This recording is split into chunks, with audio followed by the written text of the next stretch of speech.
자, 105문 묻고 같이 천천히 답하겠습니다. 제6계명에서 하나님께서 원하시는 것은 무엇입니까? 내가 이웃의 명예를 훼손하거나 그들을 미워하거나 해치거나 죽이지 않기를 원하십니다. 나는 생각이나 말이나 몸짓으로 무엇보다도 행동으로 그리해서는 안 되고 다른 사람을 시켜서 해도 안 되며 오히려 모든 복수심을 버려야 합니다. 더 나아가 자기 자신을 해쳐서도 안 되고 부주의하게 위험에 빠뜨려서도 안 됩니다. 그러므로 살인을 막기 위해서 국가는 또한 칼을 가지고 있습니다. 제6계명 뭐죠? 살인하지 말라. 그 살인이라는 것에 대한 핵심은 하나님의 형상에 있습니다. 뭐라고요? 그러니까 살인하지 말라라는 말은 하나님의 형상을 파괴시키지 말아라 라는 뜻이겠죠. 6계명이 하나님께서 우리에게 가르쳐 주시는 것은 내 안과 다른 사람 안에 있는 그 하나님의 형상을 빼앗는 일체의 모든 행위를 하지 말라는 겁니다. 내 안에 있는 하나님의 형상, 자살하지 말라는 거예요. 그리고 다른 사람을 죽이는 것도 하지 말라는 겁니다. 하나님이 금하신 겁니다. 여러분, 나를 포함해서 사람을 죽이는 게 왜 나쁘죠? 사람 죽이는 게 좋은 거예요, 나쁜 거예요?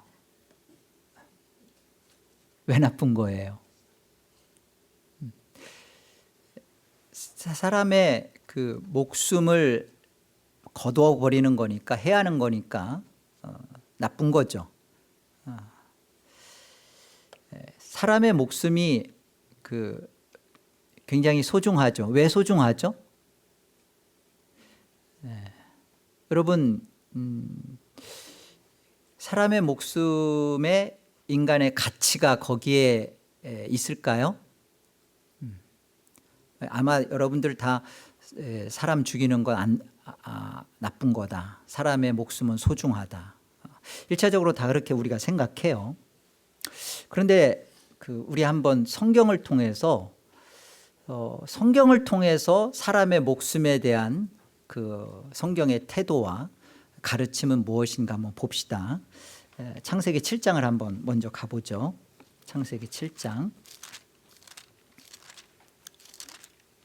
자, 7장 19절. 찾으셨어요? 네, 19절. 우리 22절까지 같이 한번 천천히 함께 합독합니다. 물이 땅에 더욱 넘침에 천하의 높은 산이 다 잠겼더니 물이 불어서 15규빗이나 오르니 산들이 잠긴지라. 땅 위에 움직이는 생물이 다 죽었으니 곧 새와 가축과 들짐승과 땅에 기는 모든 것과 모든 사람이라. 육지에 있어 그 코에 생명의 기운에 숨이 있는 것은 다 죽었더라. 이제 홍수를 하나님이 40일 동안 비를 퍼붓게 해서 가장 그 높은 산도 다 덮어버렸죠. 그 산 넘는 15규빗이나 오르게 해서 다 죽었습니다. 코로 기식하는 모든 생물, 여기 보면 또 모든 사람도 다 죽었죠. 누가 이렇게 하신 거예요? 하나님이 하신 거예요. 소돔과 고모라에 그 하나님이 그 유황불을 내려서 그 도시 자체를 없애버리고 거기 있는 사람 다 죽였죠. 광야로 애굽에서 나온 그 장정 60만 200만의 그 이스라엘 백성들을 여호수아와 갈렙과 제 2세대를 빼고 그들 다 광야에서 죽었죠. 하나님이 그들을 가나안에 들이지 않았어요. 다 죽이셨어요. 그리고 심지어 모세도 느보산에서 그냥 너는 바라만 봐라 하고서 죽이셨어요. 젊었지만 죽이셨어요. 못 들어갔습니다. 우리가 헤렘이라고 하는 진멸전쟁, 그 여호수아가 그 가나안 7족속, 가나안 7족속을 얘기할 때는 그 대표로 아모리 족속 이렇게 설명을 해요. 이 가나안 7족속을 다 진멸하는 헤렘 전쟁을 하나님이 여호수아한테 명하죠. 여러분 어떻게 생각 들어요? 사람의 목숨을 해하지 말아라 라고 하나님이 6계명에서 이렇게 말씀을 하셨는데, 정작 하나님 자신은 사람 목숨을 아주 이렇게 정말, 그래서 구약과 신약의 하나님이 다르다 그렇게 가르치는 이단도 있잖아요. 구약의 하나님은 무서운 심판과 진노의 하나님이고, 신약의 하나님은 은혜와 사랑의 하나님. 신약이 진짜고 구약은 이것은 좀 하나님답지 않다 이렇게 얘기하잖아요. 여러분, 하나님이 살인하지 말라라고 명을 하셨으면 정작 하나님 자신도 살인하지 마셔야죠. 이런 것과 똑같아요. 본인은 책 한 자도 안 보고 공부하지도 않으면서 자녀한테 공부해라 하는 거하고 뭐가 달라요? 자기는 줄담배 지리장창 피면서 자녀한테는 넌 담배 피지 말아라는 거고 똑같은 얘기죠. 안 그래요? 여기서 이제 한 가지 우리가 생각하도록 이렇게 던지는 질문이 뭐냐면, 성경은 하나님께서는 인간의 가치를 목숨 그 자체에 두지를 않아요. 그렇다면 살인하지 말라는 말씀은 하나님 자신에게 위반이 된단 말이에요. 그렇다면 성경은 인간의 가치를 어디에 두고 있느냐라는 것을 우리가 정말 들여다봐야 돼요. 자, 우리 창세기 같은 하나님이 명하신 말씀이니까 9장 노아 홍수 사건을 통해서 하나님이 이루시는 하나님의 말씀입니다. 9장 6절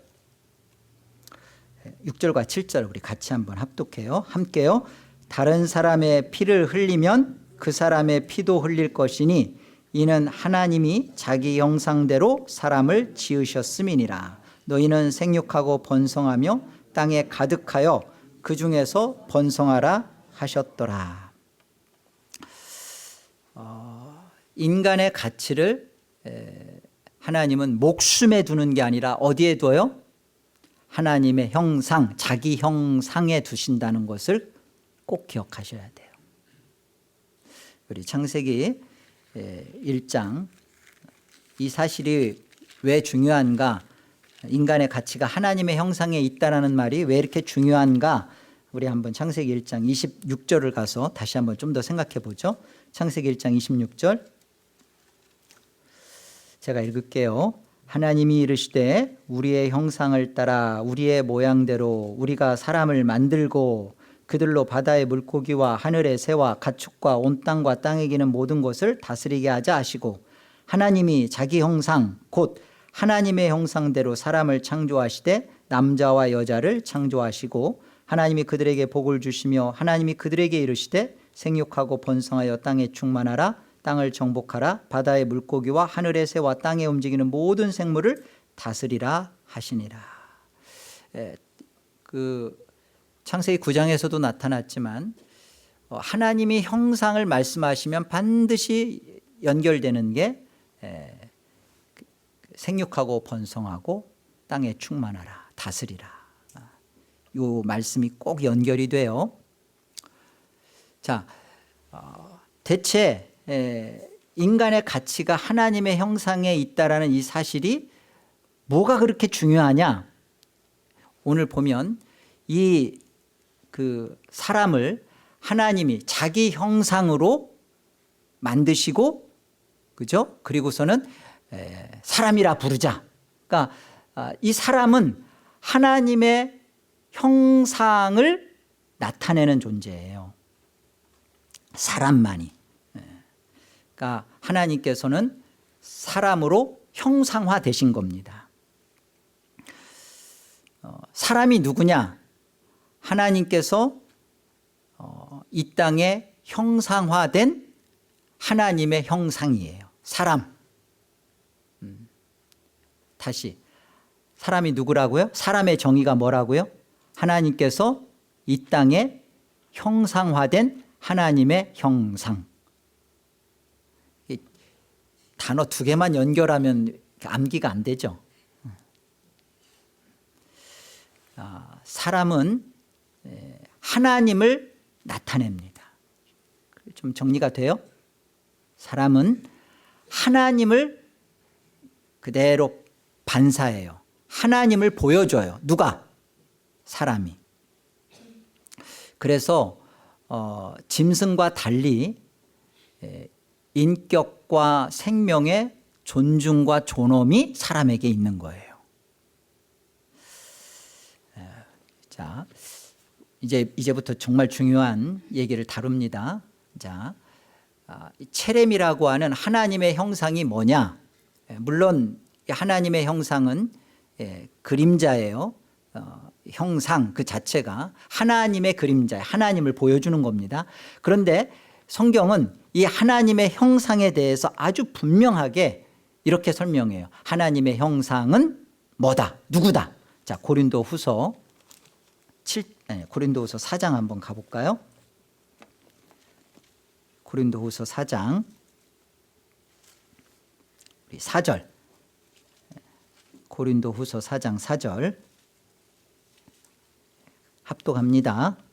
신약 289페이지 고린도후서 4장 4절 함께요. 그중에 이 세상의 신이 믿지 아니하는 자들의 마음을 혼미하게 하여 그리스도의 영광의 복음의 광채가 비치지 못하게 함이니 그리스도는 하나님의 형상이니라. 하나님의 형상이 누구라고요? 여러분 이게 오늘 말씀의 메인 키예요. 구약에서 하나님께서 헤렘 전쟁을 하면서 소돔과 고모라도 그렇고 노아 홍수 사건도 그렇고 광야 사건도 그렇고 이들을 왜 다 진멸하셨을까? 그것을 통해서 보여주고자 하는 성경은 계시가 있어요. 목적이 있어요. 하나님은 그 잔인하신 하나님으로서 성경에 우리한테 소개되려는 게 아니에요. 성경은 하나님을 통해서 일관성 있게 보여주고 싶은 게 뭐냐면 그리스도입니다. 그리스도 없는 인간은 하나님의 진노와 심판의 대상일 수밖에 없다라는 것을 계시해 주는 사건들이에요. 뭐가? 노아 홍수 사건이 그러하고 가나안 7족속의 헤렘 전쟁이 그러한 거예요. 우리가 이런 것을 보지 못하면 하나님에 대하여 왜곡된 시선으로 보게 됩니다. 하나님은 이 하나님의 형상인 그리스도, 그 그리스도를 계시하시고 나타내시고자 하는 것이 목적이에요. 구약의 모든 이런 죽임, 이 모든 것들은 그들에게서 목숨이 뭐 귀하고 가치 있느냐는 것을 하나님의 거기서의 관점이 아니라 그리스도 없는 자들은 다 죽는 거죠. 방주라고 하는 그리스도 안에 들어간 자들은 산다라는 것을 그걸 계시하는 것뿐이에요. 성경은 그 얘기를 하는 것이지 하나님이 얼마나 목숨을 귀하게 여기느냐, 하나님이 얼마나 어떤 분이냐, 그거에 관심 없어요. 하나님은 광야 이스라엘 200만들을 다 그들의 그 광야에서 그 매장지가 되게 하더라도 그들에게 그리스도가 없으면 그들은 가나안 땅에 들어갈 수 없다라는 것을 들여 보낼 수가 없다라는 것을 그걸 설명하는 거예요. 그리스도가 누구다고요? 하나님의 형상. 여러분 이 부분을 놓치면 안 돼요. 그리스도가 하나님의 형상이라. 그래서 구약에서 일어나는 그런 이해가 안 되는 하나님의 그런 어미하심과 무서움, 그런 것들은 하나님이 피를 좋아해서가 아니라 그리스도를 하나님의 형상으로 소개해 주는 것이고, 그 그리스도가 없는 인간은 짐승이구나. 그래서 구약에서 그 이성 없는 짐승, 그리스도 없는 인간을 짐승이라고 하잖아요. 이 부분을 그 성경은 전하고 싶은 거예요. 자, 시편 8편을 가보겠습니다. 시편 8편.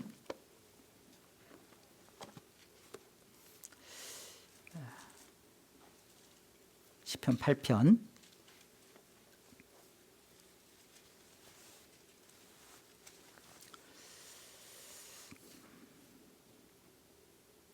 3절.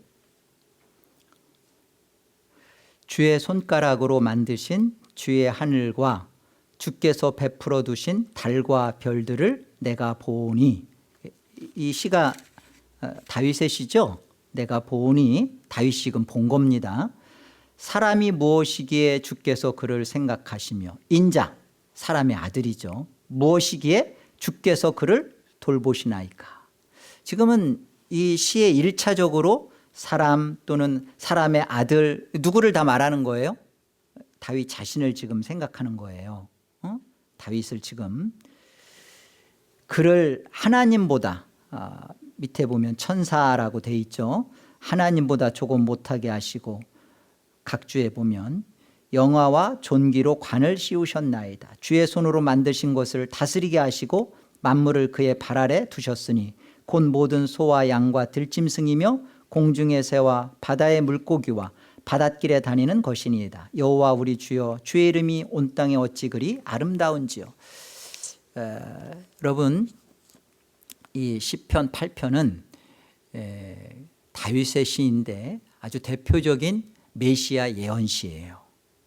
왜 그러냐면 다윗은 지금 사람이 무엇이간데, 또 그 인자가 무엇이기에 주께서 이렇게 돌보십니까? 그리고 모든 것을 그의 만물 발 아래 두십니까? 라고 말하는 것은 정말 사람 자신을, 지금 다윗을 포함한 사람 자신을 지금 보고 있는 것인데, 이것에 대하여 다윗이 믿음으로 오실 예수 그리스도를 바라보는 것으로 신약에서 그것을 그렇게, 이 다윗을 그렇게 인정해주고 믿음으로 표현하기 때문에 그래요.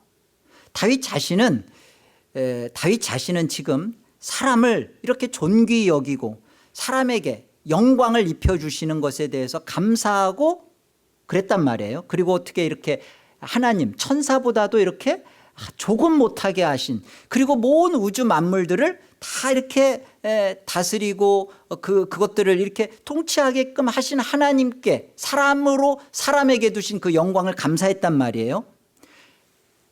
그리스도를 바라보는 다윗의 그 고백이었단 말이죠. 그리스도를 바라보는. 그런데 이것을 히브리서 신약에 와서 이것에 대하여 구약은 그리스도를 바라보는 영광이었지만, 자, 이것을 이 사람, 인자, 이것을 어떻게 설명하고 있는지 한번 보세요. 히브리서 2장을 가보세요.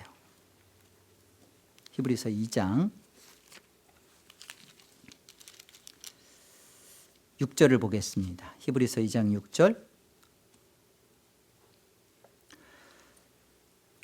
그러나 누구인가가 어디에서 증언하여 이르되, 사람이 무엇이기에, 그 사람이 하고 그 앞에 기억 있죠? 그리고 밑에 보면 시편 8편 4절 이하 그렇게 돼 있을 겁니다. 자, 사람이 무엇이기에, 그러니까 누구인가 어디에서 증언한 그 시편의 기록을 히브리서 기자는 그것을 어떻게 지금 증언하고 있는지를 한번 잘 보세요. 사람이 무엇이기에 주께서 그를 생각하시며 인자가 무엇이기에 주께서 그를 돌보시나이까. 그를 잠시 동안 천사보다 못하게 하시며 영광과 존귀로 관을 씌우시며 만물을 그 발 아래 복종하게 하셨느니라 하였으니, 만물로 그에게 복종하게 하였은즉 복종하지 않은 것이 하나도 없어야 하겠으나 지금 우리가 만물이 아직 그에게 복종하고 있는 것을 보지 못하고 오직 우리가 천사들보다 잠시 동안 못하게 하심을 입은 자 곧 죽음의 고난받으심으로 말미암아 영광과 존귀로 관을 쓰신 예수를 보니 이를 행하심은 하나님의 은혜로 말미암아 모든 사람을 위하여 죽음을 맛보려 하심이라. 여러분 자 보세요. 시편 8편에 있는 그 다윗은 이 하나님의 형상인 사람을 영화롭게 하신 것에 대해서 감사하고 영광을 돌렸죠. 메시아인 그리스도를 바라보게 하는 사람, 그 하나님의 형상인 사람. 그런데 이제 히브리서에서는 이 신약에 와서는 이 하나님의 형상인 사람을 인자를 누구라고 설명을 해요? 예수요. 예수.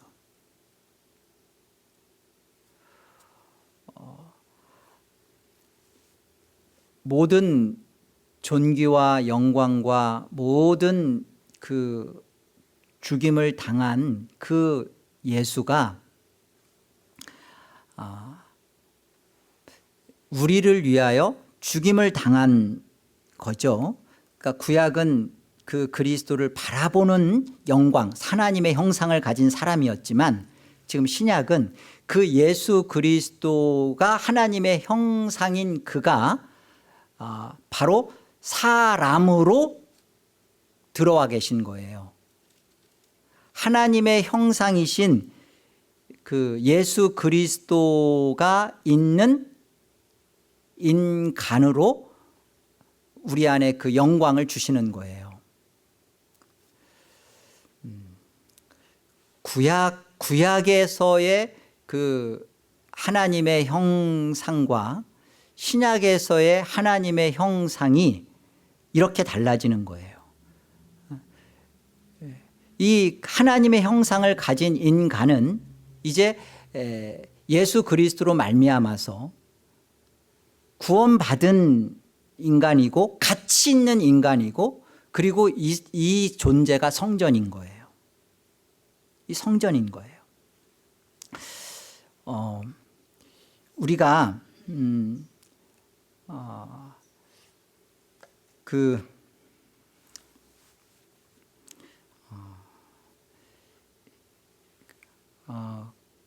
제 6계명에서요. 6계명에서 살인하지 말아라 라고 말씀하셨을 때 우리가 가장 핵심적인 것은 하나님의 형상이라고 했잖아요. 자 보세요. 그런데 구약의 관점에서 보면 불법적인 정당한 살인이 아니라 불법적인 살인을 금합니다. 그리고 부지 중에 살인한 것에 대해서는 이렇게 도피성 제도를 마련해서 피하도록 해요. 자, 하나님은 그 목숨 자체가 아니라 하나님의 형상으로 이 살인이라는 것을 지금 구약 내내 보여주고 있어요.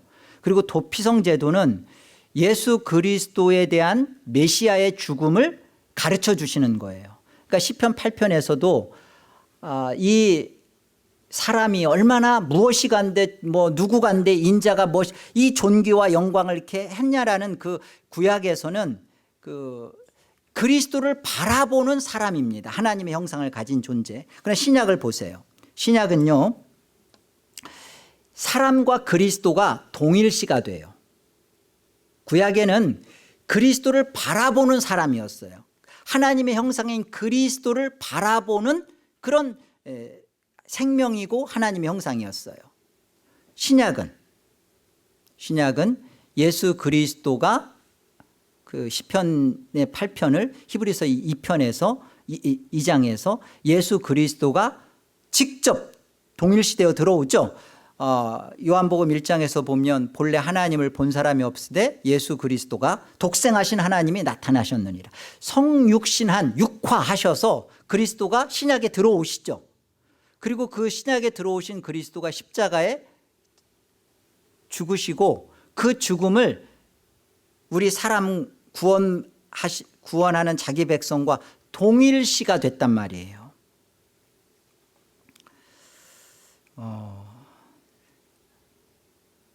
대체 이게 뭘 말하려고 하는 것인가? 대체 이 사실이 뭐가 달라지는 것인가? 구약에서 하나님은 출애굽기에서 또 신명기에서 제6계명으로 아주 심플해요. 뭐라고 하죠? 살인하지 말라. 그죠? 그리고 끝. 근데 그것은 하나님께서 하나님의 형상인 그리스도를 바라보고 가르쳐 주시는 계시로서 살인하지 말라. 구약은 그렇게 하신 거예요. 그죠?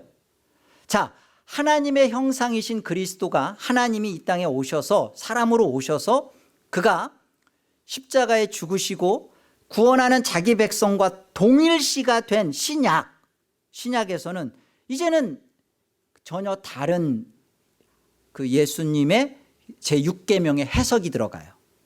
마태복음 5장을 가보죠. 마태복음 5장.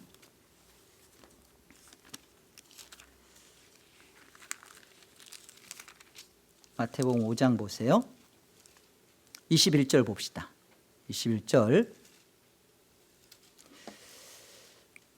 옛사람에게 말한 바 살인하지 말라. 이게 몇 계명이에요? 6계명이죠. 살인하지 말라. 누구든지 살인하면 심판을 받게 되리라 하였다는 것을 너희가 들었으나. 이게 6계명의 내용입니다. 그런데 이제 하나님의 형상인 그리스도가 직접 십자가에 죽으시고 자기 백성과 동일시가 된 신약에서는 이 말씀이 어떻게 증거되고 해석되는지 보세요. 22절.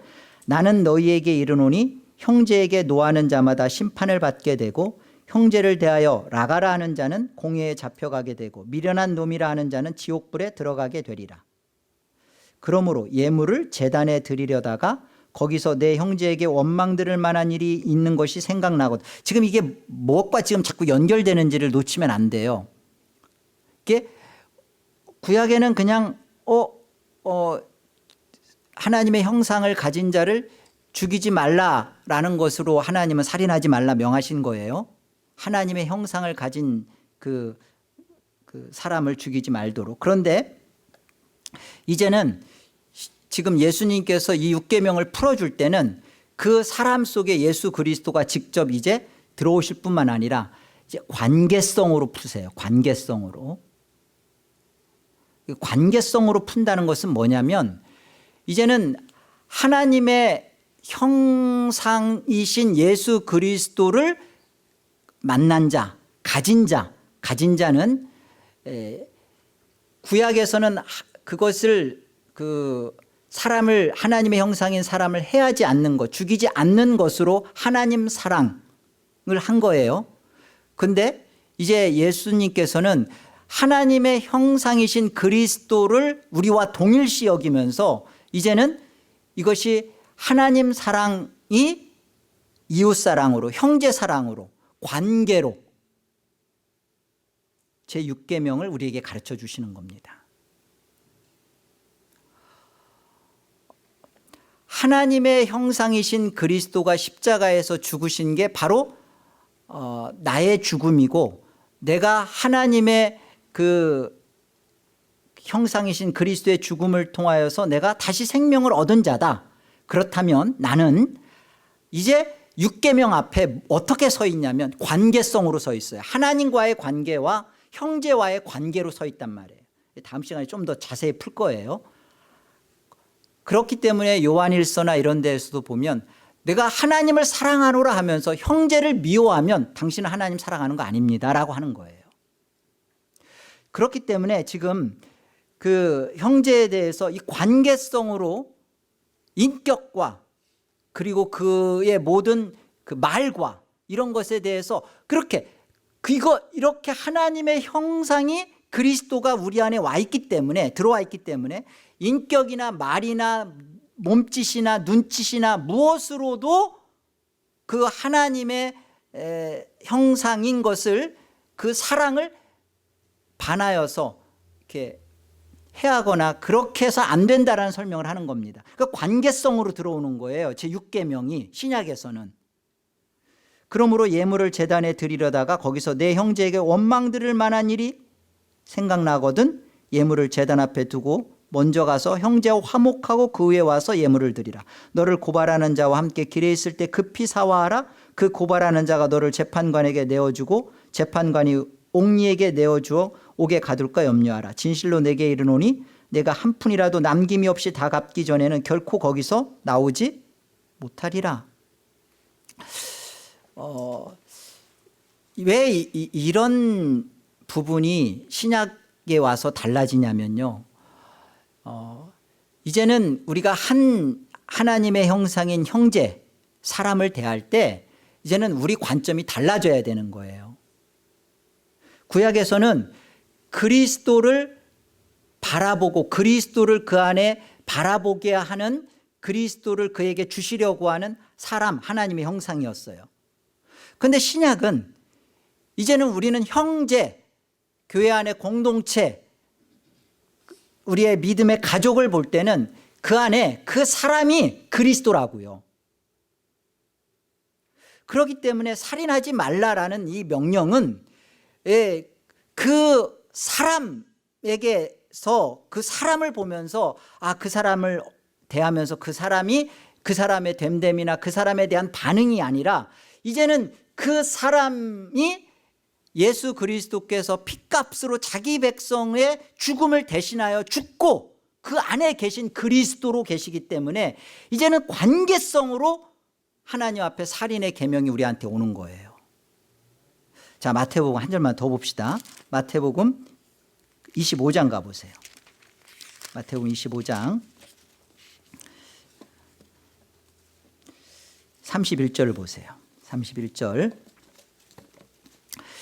인자가, 주님이죠, 예수 그리스도가 자기 영광으로 모든 천사와 함께 올 때 자기 영광의 보좌에 앉으리니 모든 민족을 그 앞에 모으고 각각 구분하기를 목자가 양과 염소를 구분하는 것 같이 하여 양은 그 오른편에 염소는 왼편에 두리라. 그때 임금이 그 오른편에 있는 자들에게 이르시되 내 아버지께 복받을 자들이여 나와 창세로부터 너희를 위하여 예비된 나라를 상속받으라. 내가 줄일 때 너희가 먹을 것을 주었고 목마를 때 마시게 하였고 나그네 되었을 때 영접하였고 헐벗었을 때 옷을 입혔고 병들었을 때 돌보았고 옥에 갇혔을 때 와서 보았느니라. 이에 의인들이 대답하여 이르되 주여 우리가 어느 때 주께서 줄이신 것을 보고 음식을 대접하였으며 목마르신 것을 보고 마시게 하였나이까? 어느 때 나그네 되신 것을 보고 영접하였으며 헐벗으신 것을 보고 옷 입혔나이까? 어느 때 병드신 것이나 옥에 갇히신 것을 보고 가서 배웠나이까? 하리니 40절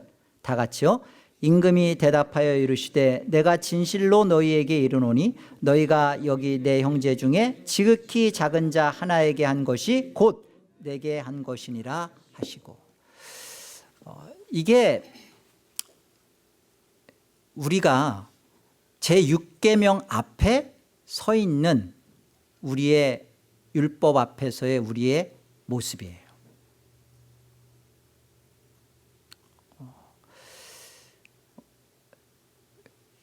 우리가 형제에게 한 것이 그리스도에게 한 것으로 그 관계가 그렇게 형성이 되는 거예요. 구약은 그리스도를 바라보면서 하나님의 형상인 사람이 존귀했어요. 그러면서 하나님은 그 살인하지 말라라고 지켜주신 거예요. 그런데 신약은 이제 그 하나님이 직접 육화되셔서 성육신 되셔서 사람으로 나타나셨고, 그리고 그 자기 백성들과 함께 세례 받으심으로, 그리고 함께 성찬을 나누심으로 그리스도가 그 안에 계신 거예요. 자, 그렇다면 우리가 언제 옥에 가봤고 우리가 언제 줄인 것을 찾아봤고 우리가 언제 그랬습니까? 언제 그랬어? 여기 지극히 작은 자 소자 하나에게 냉수 한 그릇 준 것, 소자에게 한 것을 우리 주님은 자신에게 하신 것으로 받으시죠. 그리고 왼편에 있는 그 염소라고 하는 그들에게는 동일해요. 이 소자 하나에게 하지 않은 것, 그것이 바로 나에게 하지 않은 것이다. 똑같이 말씀을 하십니다. 우리가 이제 이 6계명에서 105문 6계명에서 이것을 그냥 그 문자적으로 이게 문자적으로 우리가 순종하고 복종해야 될 문제가 아니라 이게 의미적으로 예수 그리스도와의 관계와 그 형제에게서 예수 그리스도에 대한 나의 태도로 이 105문을 접해야 되는 거예요. 그냥 단순히 내가 조심해야지가 아니라 그 형제 안에 있는 그리스도를 우리가 생각하면서 내가 말을 하고 인격으로 대해야 되고 내 몸짓이나 말이나 이런 것이 이제는 그리스도가 하나님의 형상으로서 그 안에 계시구나, 동일시가 되고 있구나, 이 관점에서 제6계명을 우리가 받아야 되는 거예요. 그래서 네가 예배하러 오다가도 그 형제에게 네가 원망하는 게 아니라 그 상대방이 너에게 대하여 원망할 어떤 일이 그 상대가 있거든, 네가 가라는 거예요.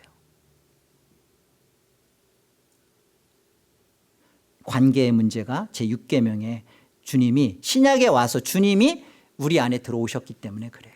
자, 그래서 다시 한 번만 이 105문 묻고 또박또박 이 내용에 대해서 이 그리스도를 대하는 태도로 다시 한 번만 읽으시고 다음 주엔 제가 이것에 대해서 구체적으로 풀도록 하겠습니다.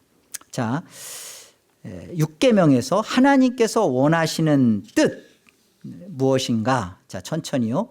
내가 이웃의 명예를 훼손하거나 그들을 미워하거나 해치거나 죽이지 않기를 원하십니다. 나는 생각이나 말이나 몸짓으로 무엇보다도 행동으로 그리해서는 안 되고 다른 사람을 시켜서 해도 안 되며 오히려 모든 복수심을 버려야 합니다. 더 나아가 자기 자신을 해쳐서도 안 되고 부주의하게 위험에 빠뜨려서도 안 됩니다. 그러므로 살인을 막기 위해서 국가는 또한 칼을 가지고 있습니다. 그 형제에게 예수 그리스도가 있기 때문에 그래요. 우리는 모릅니다. 몰라요. 그러나 우리가 분명히 아는 것은 교회의 등록 성도로 우리가 한 지체가 돼 있다라는 것은 우리가 그 안에 그리스도와 함께 세례받고 그리스도와 함께 다시 산 그리스도를 그 안에 둔 서로 간에 그리스도를 머리로 한 한 몸이라는 고백입니다. 그렇기 때문에 우리가 한 형제에 대하여 말이나 행동이나 생각이나 몸짓이나 이런 것들에 대해서 이제는 어떤 생각을 하고 6계명 앞에 서야 되냐면 그 안에 그리스도에 대한 나의 태도예요. 그 사람에 대한 어떤 모습이 아니라 이제는 그리스도에 대한 나의 태도예요. 그래서 6계명이 무서운 거예요. 그래서 우리가 구체적으로 이제 다음 주에 살인의 범위와 또 내용에 대해서 좀 살펴보기로 하고요. 우리가 이 6계명에 대한 바른 이해를 하나님께서 더 넓혀주시도록 우리 같이 기도하도록 하겠습니다. 하나님 아버지, 하나님께서 노아 홍수를 통해서 지면의 모든 코로 기식하는 인생과 사람들을 다 죽이시면까지 그리스도 안에만 하나님의 형상을 둔 예수 그리스도를 가르쳐 주시는 계시요, 이것을 위해서 하나님은 진멸하시고 구약 내내 예수 그리스도만을 드러내는 하나님의 하나님 되심을 인하여 영광과 찬상을 올려드립니다. 하나님, 그동안 하나님에 대하여 하나님의 형상이신 그리스도를 소개하고 가르쳐 주시려는 하나님의 관점을 보지 못하고 우리 쪽에서만, 인간 쪽에서만 하나님은 잔인하시다, 하나님은 살인을 행하신다라고 생각해 왔는데, 하나님의 형상이신 그리스도만을 성경을 통해서 가르쳐 주시고 그 그리스도를 우리에게 주시고자 역사하신 것 감사합니다. 이제 하나님, 때가 참에 하나님께서 하나님의 형상이신 당신이 직접 그리스도로 이 땅에 오셔서 십자가에 죽으시고 다시 살아나셔서 우리의 인생이 되시고 우리 자신이 동일시로 되어주셔서 감사합니다. 그러기에 이제 주께서 말씀하신 제6계명은 우리에게 예수 그리스도에 대한 생명을 가진 자로서의 각각 지체 안에 그리스도를 보는 태도와 관계와 자세이어야 함을 말씀해 주셔서 감사합니다. 하나님, 형제의 모자람과 부족함과 어리석음을 보고 바보라, 어리석다, 나가라, 미련하다 했던 모든 것들이 왜 지옥 갈 죄인지 돌아보게 하여 주시옵소서. 그리스도에게 베푸터낸 우리의 태도와 말과 인격이고 행함이었다라는 것을 성경이 엄숙히 고발하는 이 부분에 대해서 보게 하시고 그리스도 앞에서 행한 나의 모든 죄악을 회개하오니 주여 불쌍히 여겨주시고 긍휼을 베풀어 주시옵소서. 이제 주님의 말씀을 더 깊이 깨닫게 하시고 그리스도로 인한 참다운 자유와 생명을 얻게 하셔서 형제를 참으로 그리스도를 섬기듯 그리스도를 가진 자로서 사랑하는 우리가 되게 하여 주옵소서. 감사하고 예수의 이름으로 기도 올립니다. 아멘.